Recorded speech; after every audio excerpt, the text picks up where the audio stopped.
You ask Tiger to solve. This deals with linear equations with one unknown.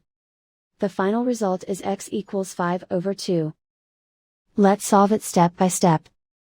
Simplify the expression. Simplify the arithmetic. Group all x terms on the left side of the equation. Subtract 2x from both sides. Simplify the arithmetic. Group like terms. Simplify the arithmetic.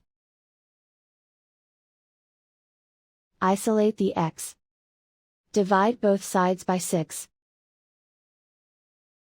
Simplify the fraction. Find the greatest common factor of the numerator and denominator. Factor out and cancel the greatest common factor. And so the final result is x equals 5/2.